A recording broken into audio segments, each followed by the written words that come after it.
Hello, hello. Welcome back to the podcast. It's your girl, Cami Crawford, and today is actually one of the best days of my entire life and career. I'm not exaggerating, even in the slightest.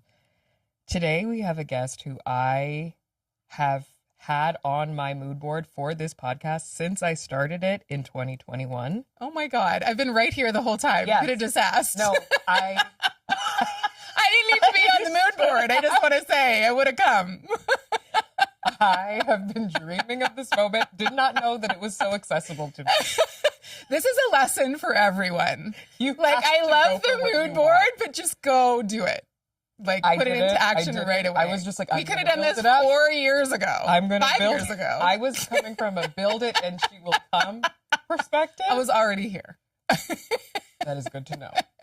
Today we have New York Times bestselling author, astrologer, and co-founder of literally my Bible, the CHANI App, Chani Nicholas. Hi. It's so good to be here. I feel like I should just close my eyes and listen to you because my weekly reading from you is my Bible. I'm not... Hello and welcome. Hello and welcome. And this is also in part why I wore my Immigrants Make America Great shirt today. Because every time I listen to you, one, this is already, how my vibe. This is my vibe. This is who I am. Yeah. I am galvanized. Let's take down the patriarchy. Yes, let's remove all the systems. Yeah. But when I listen to you, especially now, I feel so empowered. Oh God, thank God. No, truly. You give me hope. Oh. When I feel this immense rage and just what do I do? Where do I put this energy? Yeah. The CHANI app, this is not sponsored. Okay? Because the girls are going to be, but I've actually talked about it a million times on the podcast before. And I make everybody sign up for it. Oh my God, I'm so honored. I'm like, if there's a cult that CHANI is running, I want you to be ahead of the cult because there. your chart is... Thank you. You're very convincing. Thank you. I would be on the front lines of whatever army you're leading us with. And it's so funny because I saw a TikTok recently. I'm sure you've seen it. Of this girl who was talking. I reposted it. Yes. I was like, this is brilliant. Yes. Thank you so much for seeing me. Want us, we want to follow you into I am battle. propaganda. But it's the best propaganda. It's good propaganda. Let's remember our power. Let's remember our power and let's we have the power to shift things. Yeah. And even when the world is going crazy, you just give such light and perspective, and you teach us how to use our tools.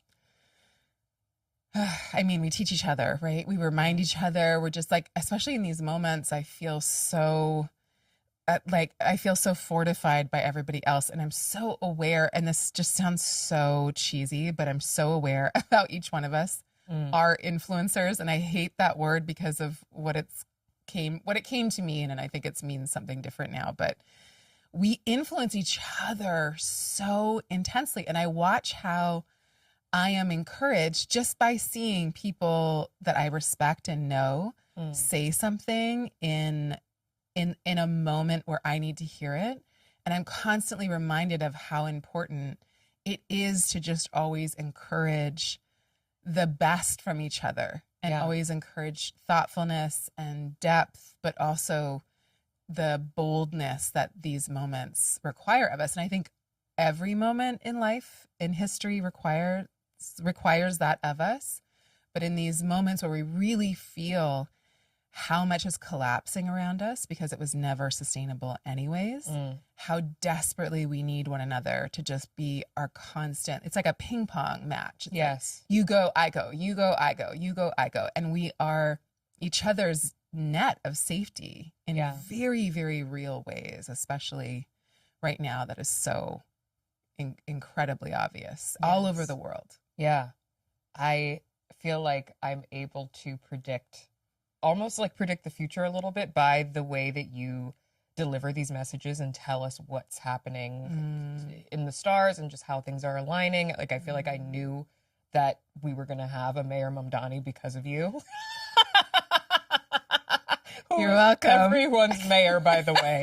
I don't care. The mayor of the world. Mayor of the world. What a cutie pie. I know. It was amazing. We had this activist event, Astrology for Activists, in New York in May, June. I think it was the beginning of June. And I was talking about the astrology of the day of the election. But because it was one of the best moments of astrology of that year, I had talked about it in the year ahead recordings, and I had talked about it. So that was like a year before. I didn't even know who Mamdani was when I originally started talking about it.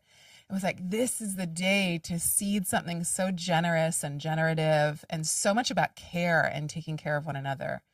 And it was a Jupiter Sun Kazemi. It was the Jupiter and the Sun. It was the beginning of the Jupiter cycle in its sign of exaltation, which is all about like magnanimity and care and abundance. And I think he is showing definitely like the world, but specifically his colleagues, that you can lead with integrity and it be incredibly generative and abundant.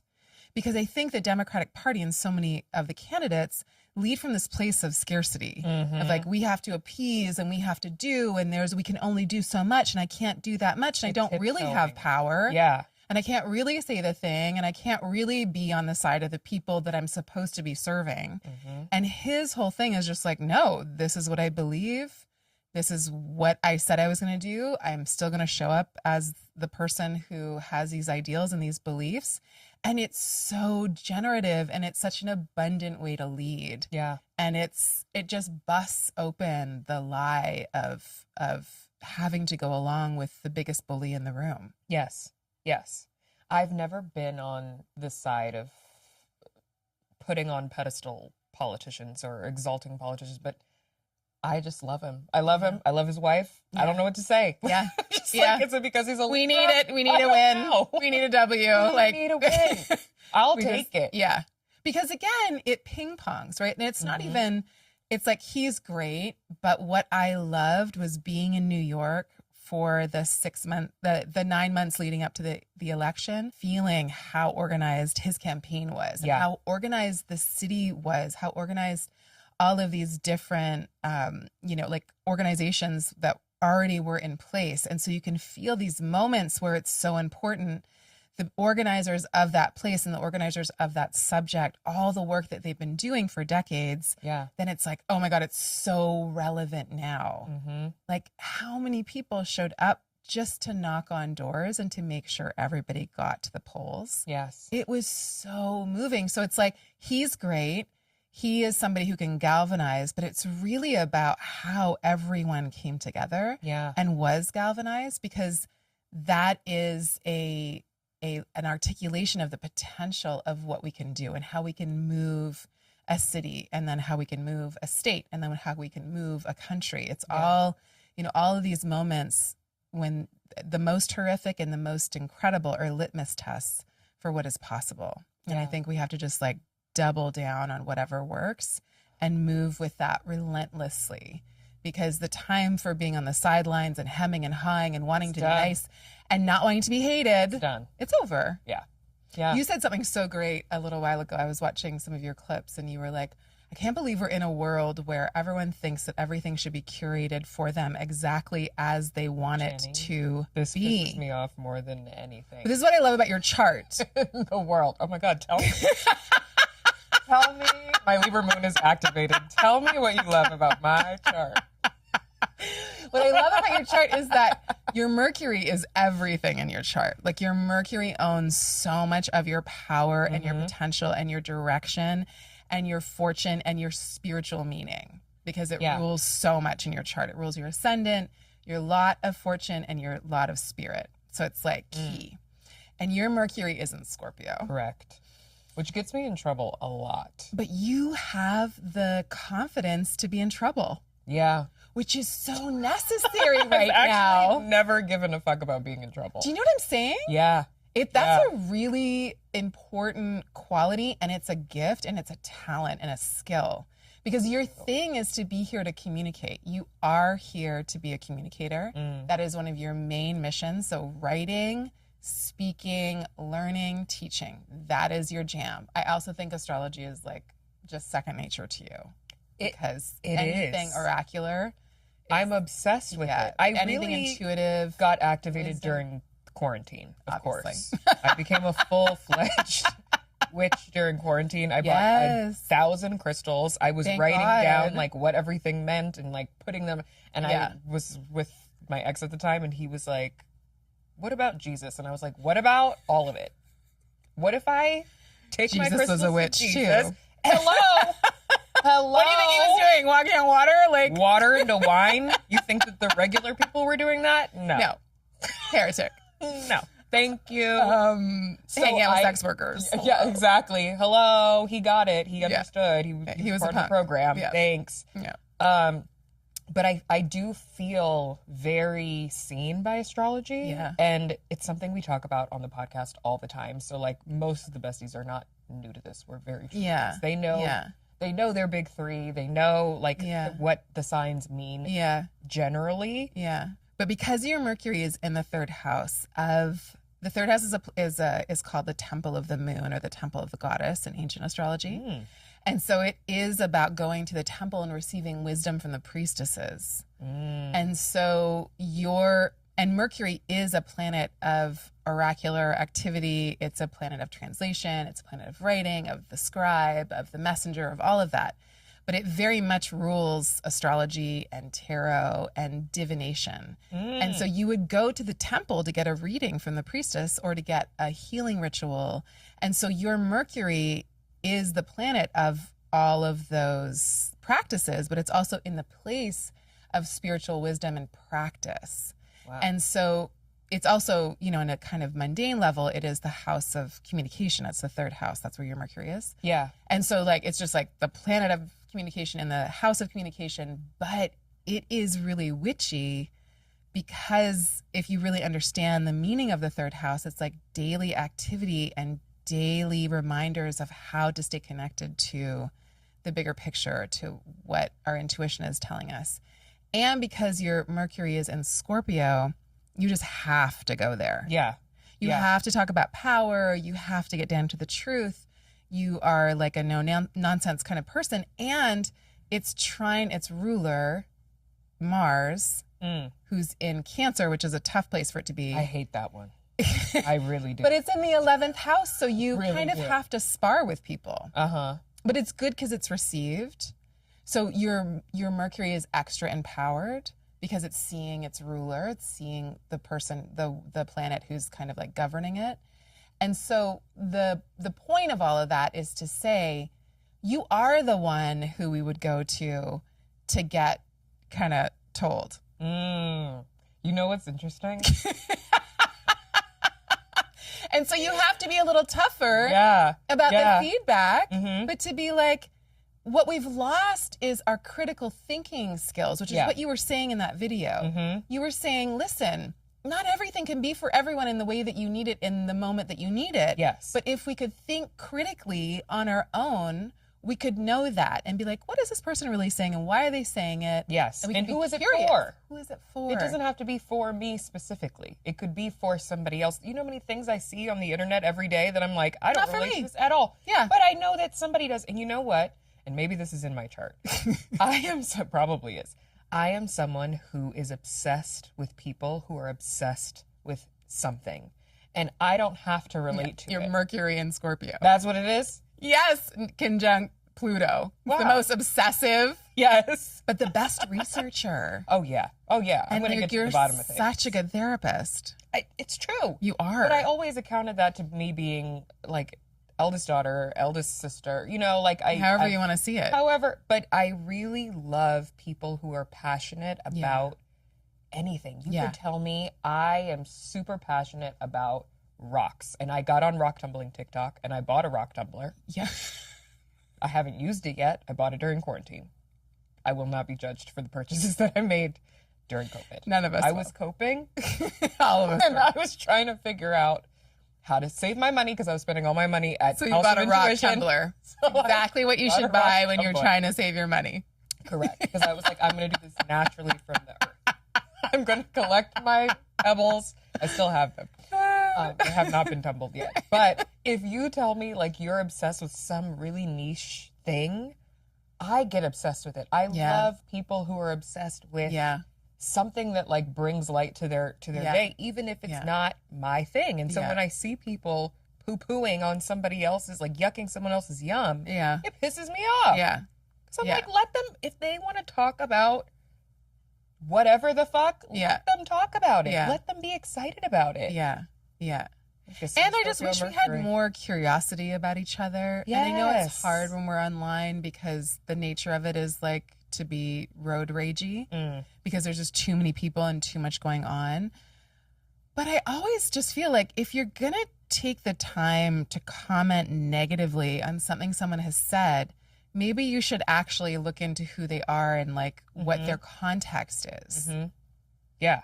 But I know that that's not how the internet works. No, it never is. The internet is a very difficult place. Except me, I am going to find the context. I am going to scroll all the way. Yeah. Find who are they? What are they talking about? Okay, we're on a part 3 of this video. I need to know what part 1 was. Yeah. Where do we start with this? Yeah. But I want to go back to what you said about Mercury because I think, you know, obviously, I'm not just here to talk about myself, guys. Although there's a lot to talk about. I really want to talk about using astrology as a tool. And right now, I feel like I'm I feel like I've been in an interesting place in my life, like trying to figure out, I've let go of some things and trying to figure out like, where do I feel most in alignment and like, what is it that I'm supposed to be doing next? And it's interesting because 2025, like most of the year, I felt out of alignment. I was like, what the fuck is going on? Where are the opportunities? Where is the things? Like, what's happening? Q4 was amazing for me. I was like, boom, boom, boom, boom, boom, here, there, doing all the things. And then I got burnout and I was like, okay, I need to like take a pause, say no to a few things. Can't be at every single thing, but like that scarcity of feeling like, where are the opportunities? Here they are. Let me take advantage of them. I got burnt out. Now it's January. January is always fucked up. Is there a reason for that? Like, is there a reason why January? Because we're supposed to be dormant. We're supposed to not be doing anything? Yeah, we're supposed, it's the depth of winter. Like, we are supposed to be just reading and napping and cooking for one another. But instead we're like mood boarding 2026, best year of your life, how to get in the gym, starts the diet, do the blah, blah. Like, it's very bananas. tiring. We should be having a lot of soup. I love soup. A lot of tea. A lot of root vegetables. We should be playing games with each other indoors. That's what we're not playing games anymore. Cozy. And just like cuddly and like just getting down into that. That's how I feel. Yeah. I've been saying I'm going to re-download The Sims and just like escape because this world is not it right now. Yeah. I'm like, let me go to another world that doesn't even speak English. But we need seasons of rest. Yes. And January is the season to rest. If you're in the Northern Hemisphere, we get to the autumnal equinox, and that is just getting darker and darker and darker until we get to the winter solstice. We get there, that's a good time to plant a seed of intention, but it's just a seed. It doesn't go to full bloom until the summer solstice. Oh, God. So we just want to plant the seed at the winter solstice and then just nurture it. Like, we just need to be in nurturing mode until we get to the spring. So maybe that is what I'm feeling, this like restlessness and like what is it?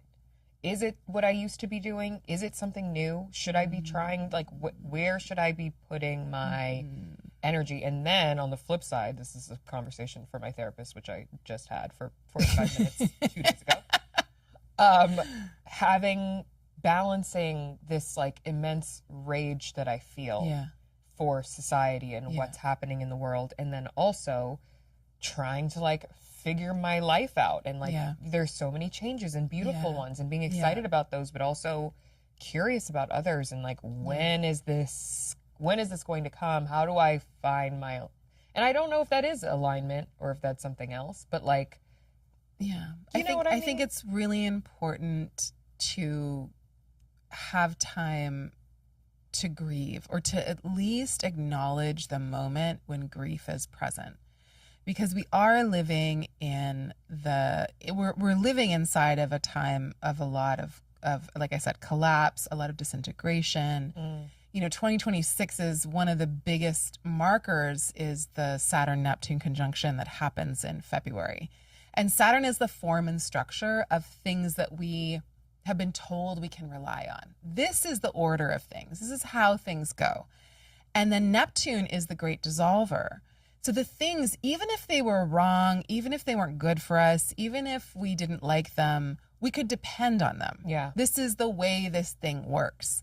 That is all being disintegrated. That is all collapsing. And so we're in this moment of extreme anxiety because we don't know where we're going. Now, I like to, and I've been saying this in a lot of the readings lately, it's like that is unnerving and it leaves an opening because it's saying everything is still in play. Do not let them write the end of the story for us. Our imaginations have to be greater than their destruction. Our imaginations have to be greater than their terrorization of us. Our imaginations have to be greater than all of the ways in which they try to fit us into these little like boxes and herd us towards their desired destination. We have to be able to dream our way out of that and imagine our way out of that. And we can only do that together. Dean Spade said, we are on our phones and we're taking in all of the most disastrous information we can. The most depraved of human interactions that we could even think of. We're just scrolling past them every day. And we're absorbing that on our own. We're not supposed to do that. We've always lived in community. When bad news came, it came to the whole. And so we did it together. We absorbed the news together. We grieved together. We decided what to do together. But now we're supposed to do that in a silo over your morning coffee when you're trying to figure out your day. That is inconceivable, but it's also on purpose. So we have to be just constantly going back to friends, going back to community, going back to family, going back to the group and being like, how is where are we? We need to touch each other, literally. Like we have to hug each other. We have to be in a constant reminder that we are not doing this alone. And so when you say like, I hear like the overwhelm, and I also, we were talking about our personal lives before we started recording. And it's like, I have so much grief about the changes I'm personally going through, even though they're really good for me and I'm choosing them and I'm in my agency and I'm so privileged to be able to choose. But it doesn't mean I don't have complicated feelings. And I have to just be constantly aware that I have complicated feelings about this. I wish it was easy maybe, but it's not. And actually it's good for me to just feel all the things that go along with this life event. And we have to be really robust in our ability to hold space for our experience of this moment. And we can't do it all, and there's not enough time to do it all. And it's just like the abuses and the violence and the terror just keeps coming. But it's just to be like, I am human and I'm living through the expose and the unveiling of what has been happening for thousands of years now. But in this compact way. And I'm in a culture of individualism, so I think that I've got to figure out a way to solve it. And I can't. It's a communal thing. We have to do this together. And so however you can restructure your life to feel in a deeper interconnected web of people that problem solve together, the better. That's hard for my Scorpio stellium. I've got this under control. Like, don't no show one will. anyone. No one will ever abandon me again. Don't feel. No one. Isn't that the paradox of Scorpio, though? Yes. The deepest feelers in the world. Yes. We're like, I can't go there. No, I need to not. No. Always trying too... to hold in tears. That's why I actually listen to my weekly readings review when I'm in the shower. So that if I have to cry, I could do it under the water. Alone. Where there's no cameras. True water sign activity. But you're the most sensitive. Yeah. No, very much so. The toughest. Very much so. And so that is a part of like the blessing and the curse, I feel like, of the water signs of Scorpios, at least speaking from personal experience. It's just like you feel everything all the time. Everything. And so where do you put it? And like anyone who is listening to this, regardless of their sign, if they're struggling and they're trying to figure out like, where should I be looking for that alignment, personal alignment? Where should I be looking for like solace? If I go to my chart, what can I be looking for? If I'm having a lot of chaotic feelings that don't just involve what's going on in the world, what can I look to be like, okay, this is where I should be nurturing myself the most? Yeah. I think the quickest shortcut for your chart is to understand who the ruler of your ascendant is and where it is. Because that is a shortcut to being like, if I go in that direction and I do those activities, I will find my purpose. I will find something that is meaningful to me. I will feel on purpose. I might do it in different iterations throughout my life, which is fine, but I'll get there. Because the ruler of your ascendant is the planet that's steering the ship of your life, and it's saying, we've got to go to that destination. Your sun and moon are so important because they're the lights of your chart. They talk to us about your divine spark, about the way you should shine. They talk about the ways in which you need to nurture yourself in your life and how you manifest things on a physical level. But the ruler of your ascendant is the one that's it's often overlooked, and I think because it's misunderstood because you're so focused on sun signs, which is fine. It's a gateway drug, but which by the way, besties, because I can hear you feverishly like flicking through your birth chart trying to figure out where's the ascendant. It's your rising sign. Your rising, sorry, it's your rising. The ruler of your rising sign. Yeah. They're like, where is it? Yeah. So if you're Aries or Scorpio rising, Mars is your key. If you're Taurus or Libra rising, Venus is your key. If you're Gemini or Virgo rising, we've got Mercury. If you are Cancer rising, the moon. If you're Leo rising, it's the sun. If you are, we did Virgo, we did Libra, we did Scorpio, that's Mars. Sagittarius or Pisces in the traditional system, that's Jupiter. And then if you're Capricorn or Aquarius in the traditional system, it's Saturn. And so if you open up the CHANI app, it'll tell you which is your ruler, and then it'll tell you where it is. And so the area of your chart that planet lives in is the area of life you have to go to. So for you, the ruler of your ascendant is Mercury. Yeah. Communication, writing, oracular activity, the mysteries. And it's in the third house of communication, media. Place. Yeah. Being in the media, marketing, like you're an incredible marketer. Cute. And then anything that's like daily ritual and activity, like you could be, a cult leader if you wanted to be. And I think plan on it. I think I'm leaning towards that path. I think that's where I'm going. But teacher. Yeah.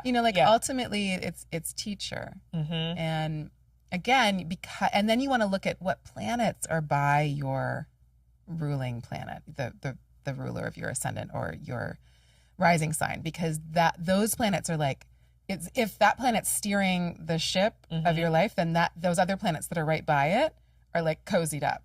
So when you're like driving with someone that stresses you out, you're a different driver than when you're driving with your bestie. And with your drive, you like your music on, like that kind of thing. It sets the vibe.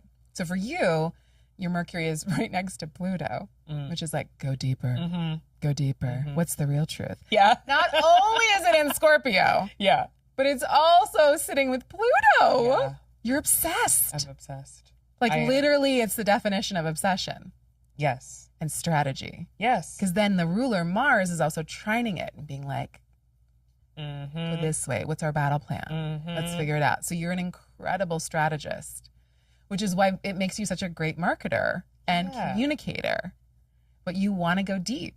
See, these are the tools. These are the things that, like, when I hear this from you, it's like, I I'm experiencing it. Right. And so that's why I feel so bad for people who don't believe in astrology, because I'm like, you're already It's a shortcut. It's a shortcut. It's already, it's not going to tell you anything. I'm not like telling you something you don't know. Yeah. But it's a way that I think that we can look at things and be like, oh, okay, yeah, this is why I react a little bit more harshly to this. This is why this kind of triggers me.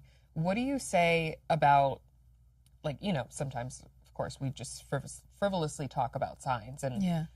I shit on Pisces men all the time because it's easy. They make it Maybe they easy. deserve it. Maybe they deserve it. I shit on Gemini men too. I shit on Cancer men, all men. Maybe all of them. I think it's all of them. I have an Aries man. I tend to be obsessed with him. He's also a rising Scorpio. Oh, We both wow. have Libra moons. Oh, wow. See, So we're just constantly looking at each other like this. Yeah. We're just always giving each other But some also kind of compliments. sign. Yes, You both have the exactly. Libra moon. It's the best, honestly. He's I love it. amazing. Aw. But when we talk about signs, and people get upset when Yeah. we talk about signs, and we're like, oh, yeah, I dated this person. They were an Aquarius, or Yeah. whatever. Like, yeah, you know, he gets really angry because he's got a Mars, Yeah. whatever. It's not true. People, yeah, exactly. But people are always like, That's sophisticated, though. exactly.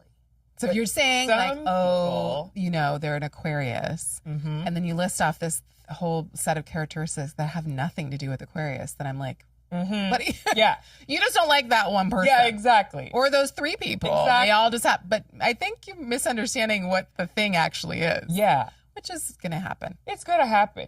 But people will hear when I'm talking about signs in the ether, Yeah. in the Yeah. world, and people overhear it. They're like, "Oh, that's not Yeah. real. Like, Yeah. you can't just say that Yeah. I'm a Leo and my mom's a Leo and my Yeah. dad's a Leo and We're none all of us so are the different. same. We're Yeah. all so different." And Yeah, I'm like, yeah, yeah, because yeah. you have different charts. Yeah.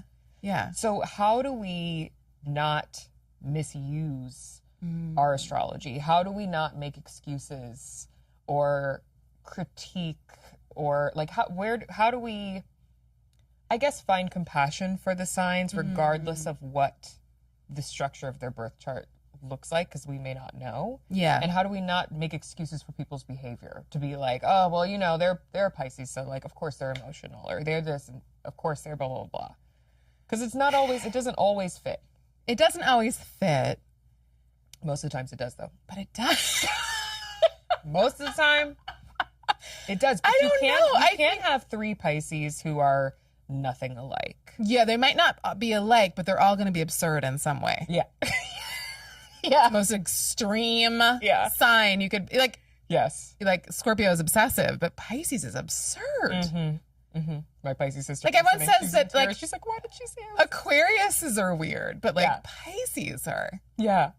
Yeah. because they're a little bit of everything. Yes. I've never seen a sign wear so much jewelry in my life. Oh, yeah. They love a jingle jangle. Look at Erica Badu. We love. Oh my God. We love. Love. That's Pisces, as she will tell you. Yeah. But, and you know, 9 times out of 10, one of them is going to cry a lot. Yeah. Out of 3, 2.5 of them will cry a lot. Yeah. But that's fine. I mean, okay, so we're all going to misuse the astrology. Mm-hmm. I think that we all are very interested in each other. Mm-hmm. We all gossip about it. Well, most of us gossip about each other. All of us gossip about each other to somebody. Yeah. Even if it's just to ourselves. Yeah. But we're always trying to figure each other out because we want to know if we're safe with each other. Mm-hmm. We're trying to see patterns. Humans are obsessed with patterns. We're trying to figure out like, okay, well, if I know that about you, then I can come to expect this, but not expect that. Yeah. So we're also trying to be safe with each other all the time. And so, you know, we live in a world that's really unsafe. And so I think that we're trying to use the astrology in a way to manufacture safety, and it doesn't always work. It's not always fair. Mm-hmm. Like, you can't say, I want a roommate, but they can't be a Capricorn. You can't say that. Are you sure? Because you know Well, why? not about Capricorns, but You're going to have a child and they're going to be a Capricorn. oh my God. And Or you're going to fall in love and they're going to be, you know what I'm saying? Like, so hopefully that will happen to all of us. Mm-hmm. And then you're like, oh, okay. And then how do we actually understand our multiplicities? Like okay, so I have this, but I also have that. Yeah. That's what astrology shows you. I'm this and I'm also this and I'm also this. I'm a paradox of a million things. Yeah. Like I certainly am. For sure. This just made me think, how did you meet your wife? We kind of met through work, and we met when we were both in very different lives. And then we met and everything changed. Our whole lives blew up, fell apart, and we rebirthed ourselves through our relationship. It was very extreme. To talk about me like that. We rebirthed ourselves. We really did, though. Like, there's before her and there's after her, and I know that there's before me and there's after me. Like, our lives just kind of like, we're like, okay, and end scene. Wow. And then we opened up to being together, and when we got together, it catapulted both of us into the places that we are now.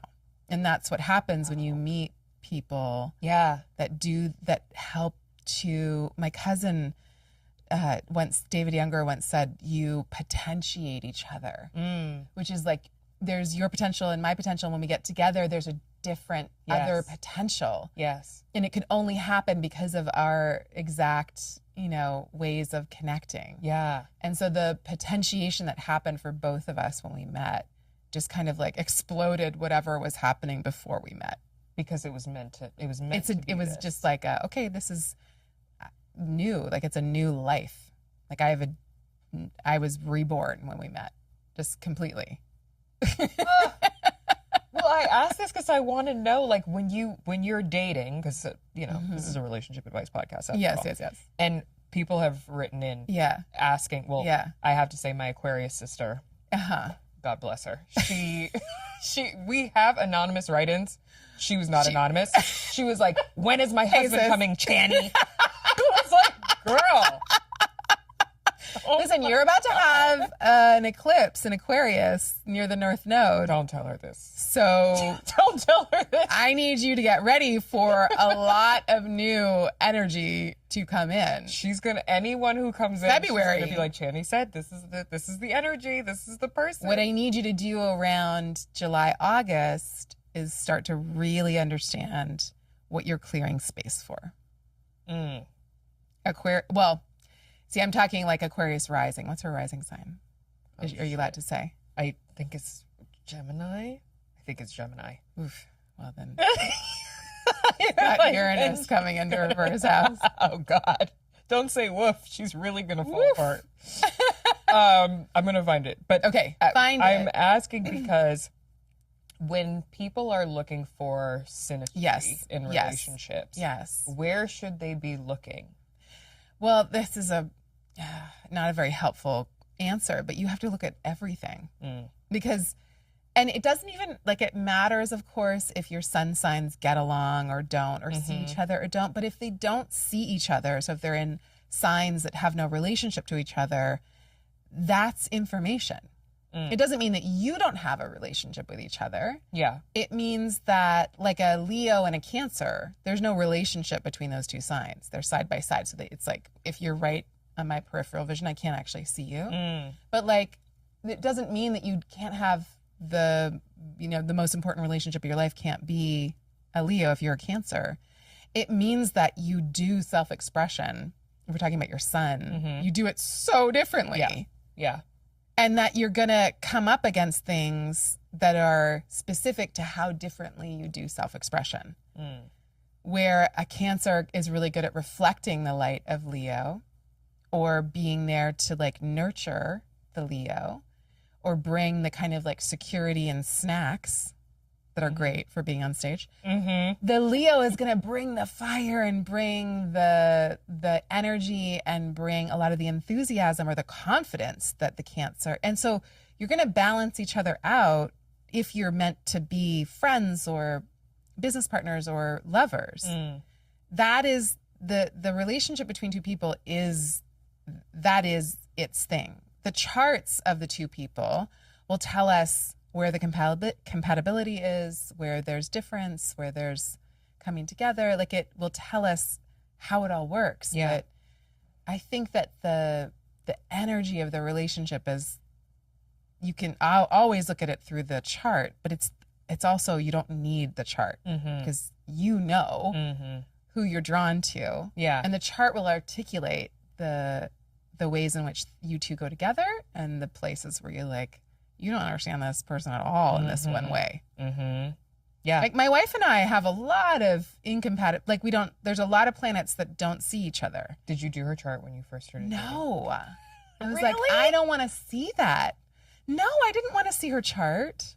I wanted to get to know her as a person. I didn't want to judge her. Meanwhile, me, the first time, like, so what time Well, were you I don't have a Mercury conjunct Pluto, so I'm not. I'm like, and which hospital exactly, so I can get the county line number? Because I need to know everything. Exactly, yeah. That's how you stay safe. That's how I stay safe. That's how I use it as a tool. Yes. Or a weapon. Depending. Yes. Depending Both. That's on how you stay what's safe. going on. Yeah. Oh, she's a rising Sag. Sag rising. Gemini moon. What Gemini's, okay, so what that means, her moon's also in her 7th house. So relationships are very important for her.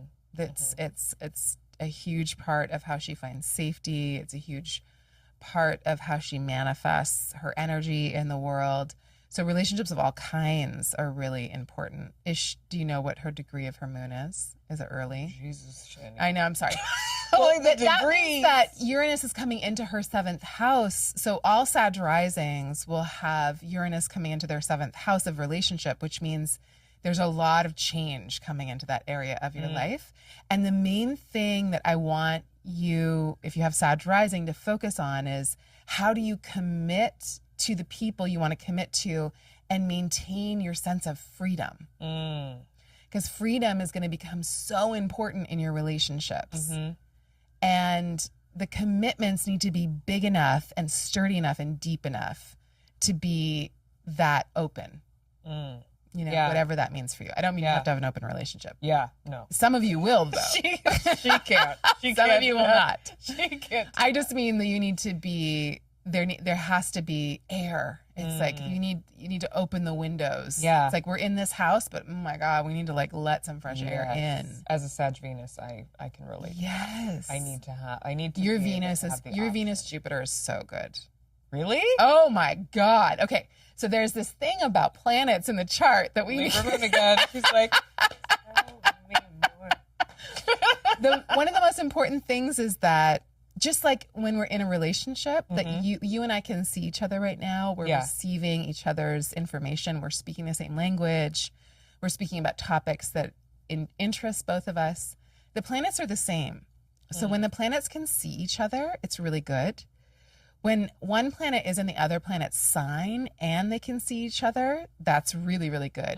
But then there's sometimes when the planets are in each other's signs and they see each other.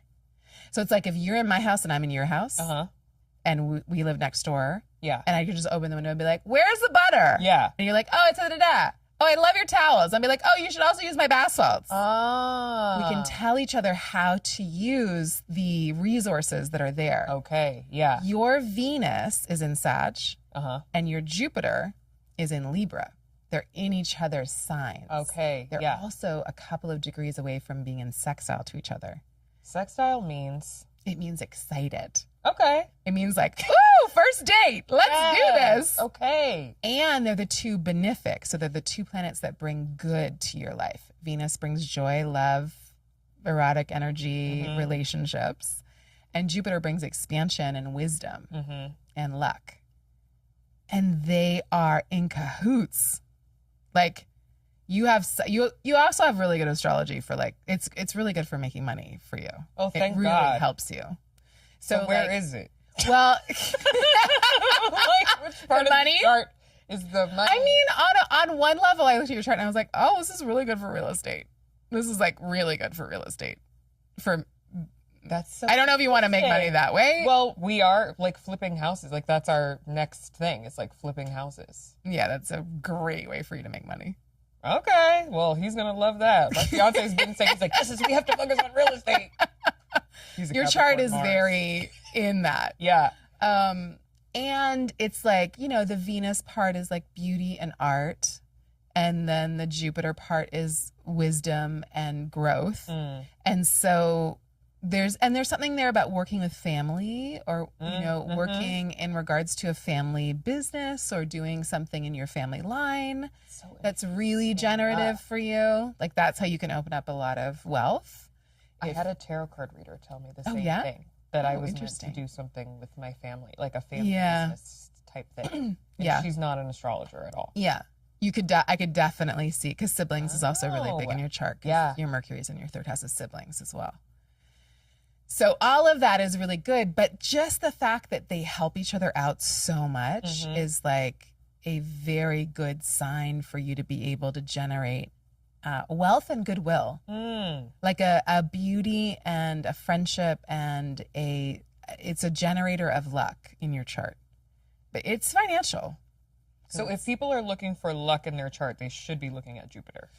Yes, I want you to look at Jupiter, but I want you to look, it's more than Jupiter. I want you to look and see if there's any planets in each other's signs. So if you have, say, the moon in Virgo, that is a sign that's ruled by Mercury. So, and then if you had Mercury in Cancer, then those two things would go together and they generate their own luck.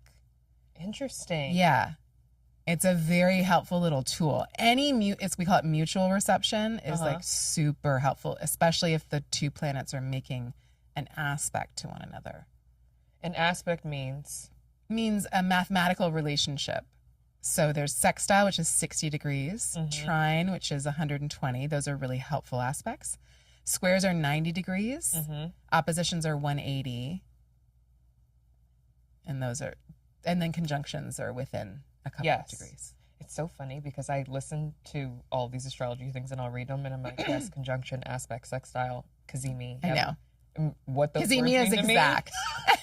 Sometimes I heard you say that recently. It's all about relationship. I heard you say that recently in a reading. You said the cazimi, which means it's exact, and I was like, oh, boom. Yeah. Although I could Google it, it just was better when I hear it directly from you. So you want to see what's going together in your chart. You also really want to see what's in your first house. If you have any planets in your first house or anything there, a point, anything that an asteroid, because that's also going to tell you what wants to be expressed through you. Because it's your ascendant, your first house, your rising sign, all the same thing. That's the most personal part of your chart, because that's the time and exact location of when you were born. And that says, I'm alive, I'm here, this is the beginning of my life. This is the marker of my life. How magical. You know, it's really interesting. I've come to this very, very basic epiphany, which is that only in white supremacy and only in settler colonialism and those structures would we ever say, why would you believe in astrology? Because there is no indigenous culture that I know of that doesn't believe the natural world and us are one. One together. So yes, why wouldn't we be in conversation? Why wouldn't the natural all the world? Native people did. that was any indigenous culture. Yes, correct. You rely on the natural world because it is an extension. You are it. It is you. Correct. You're in conversation with it. You don't have to believe in astrology, but it's so weird to not believe that the thing we are made of isn't in conversation with us. Yes. Because white supremacy wants us to believe that we are capitalism and capitalism is us. Yeah, that we have to buy everything. That's it. That we can't be in connection. Else. Yeah, that we're not connected. We're alone and should be afraid, and so we should buy things. Correct. Yeah, Amazon Prime, which I do love, but like, come on. Can we talk about karmic connections really quickly? I don't know what those are. There's no karmic connections in astrology? Well, karma's like an Eastern philosophical paradigm that I'm not from. So I don't really know what people mean when they say it. This is the astrology hot take that I was because that is okay. Because it's my wife is Hindu. Okay. So she, talks about karma, but she comes out of a worldview that is central, that is a central tenet of it. Yeah. But for me, my worldview, the astrology that I study is, again, traditional astrology is not based on that theory necessarily. And modern astrology has a lot of that because it was very culturally appropriative and just took kind of whatever it liked from Eastern religions. Not to say that there's not a lot of value, and a lot of modern astrologers, do incredible work with it. But my understanding of things in the chart about relationships are that there are people that can, like, again, potentiate you and like open you up or be able to like connect with you in just the right way that does something. And maybe that is karma to some people. I don't know. But again, it's a philosophical understanding that I'm not an expert at. So I don't use the word. I know that's right, Chani. I do not subscribe, babe. Don't know anything But about I value it. It's just not mine. Yeah. So I don't use it. But ask me another way.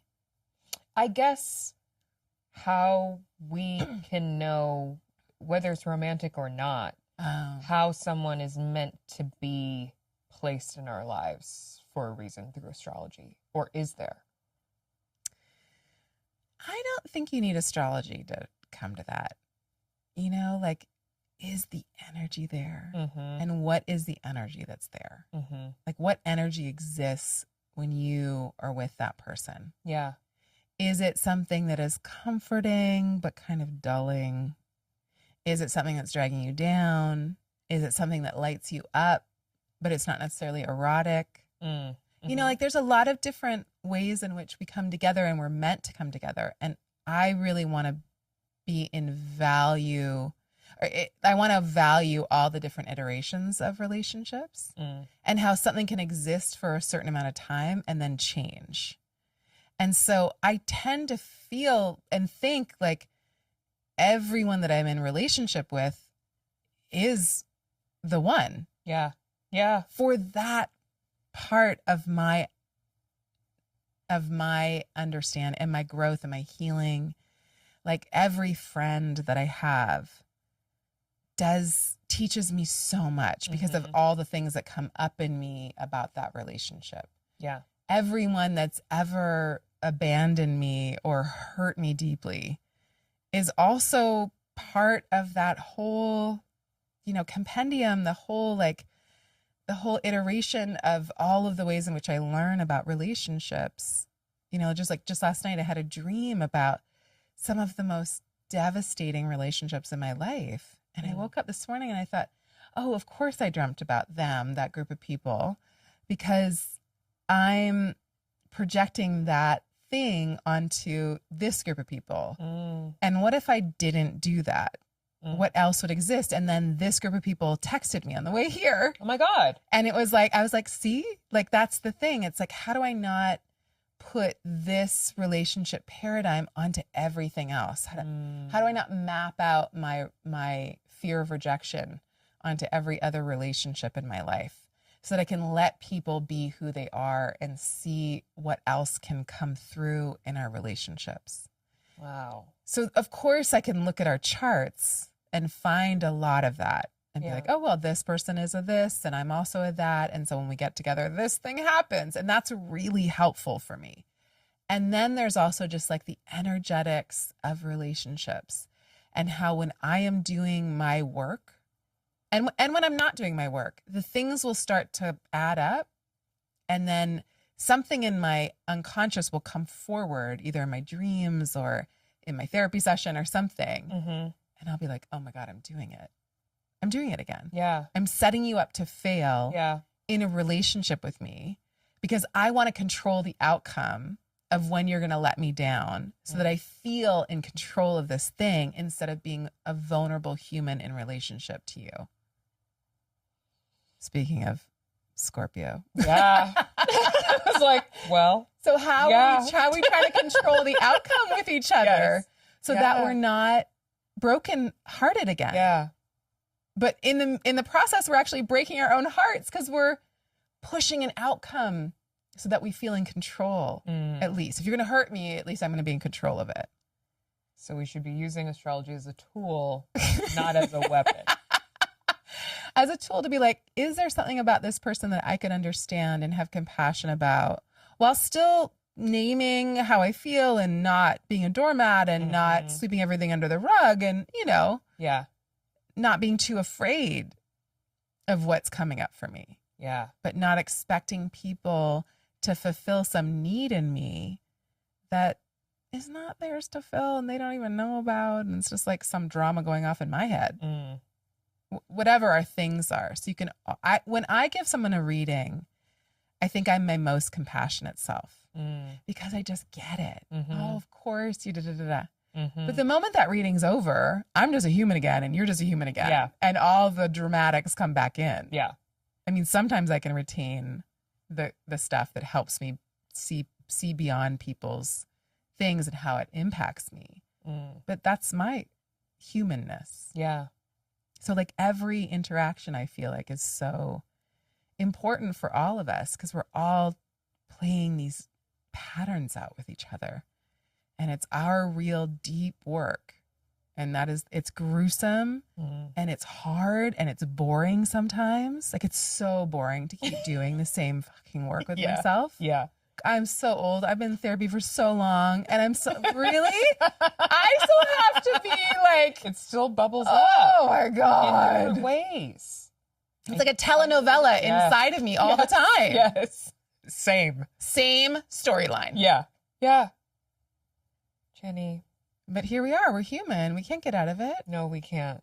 That's We're why in we're it. here. That's why we're in here. it. That's the Yeah. purpose. Yeah. I never want you to leave. I want you to stay here. Well, we're besties now. No, please, can't we be? I swear, guys, when Chani walked in, I gave her the craziest look because I was just so excited. It was like bursting through my body. It was like coming out of my fingernails. I was like, yes, my girl. I adore you so much. I the adore work you that you do is too. so important. I'm so gosh. grateful to have you here and like in my orbit, truly. For everyone who is ready to accept the CHANI app in their lives as their Lord and Savior. Oh my God. Will you come onto our marketing team? Yes! Yes! Where can they find you? Where can they go? You can download the CHANI app, CHANI, anywhere you can download an app. You can listen to my weekly podcast, The Astrology of the Week Ahead, anywhere you get your podcasts. You can check out chani.com, CHANI.com for all your needs, all your articles. Of course, like social media, Yes. Chani Nicholas everywhere. And your TikTok is amazing because you give like daily astrology. Sometimes. Whatever I got to is take going breaks too, though. We all do. I feel guilty all the time because I feel We like I all should do. be on there all the time. But No, I think do try to everybody winter. needs we need a everybody needs a break. winter. Everybody needs a winter. And there's a code for the CHANI app. Oh, yes, there's a code because we're going into eclipse season and it's going to be, February, and we're recording this in January, I believe. Yeah. Okay. Still January. Yeah. February, March, April dishes out some very difficult astrology and astrological moments, but very pivotal ones that are full of change and are going to really galvanize us. So to work our way through it, I wanted to give you full access to the CHANI app. So if you use the code Relationship 30. yes, 30. yes, then you get 30 days of absolutely free premium content. And I did this thing this year that's new, which is I go through every single month and I give you a reading for every single month of the year. Oh, girl, I was like, let me not get ahead of myself. I think I only listened through March or April. Great. That's what you just, Because I was like, it's enough. But I need It does to get better in listen. May though. So I do want you to listen to May, June, July. I need to hear what's happening for the midterms. Yes. If that's in the We app. have a Venus retrograde. Is that good or bad? It's not good because I moved my wedding. I moved my wedding. I heard. Because you were going to have it. Crazy. I was going to have it during a Venus retrograde. Yeah, on don't do 10/10, that.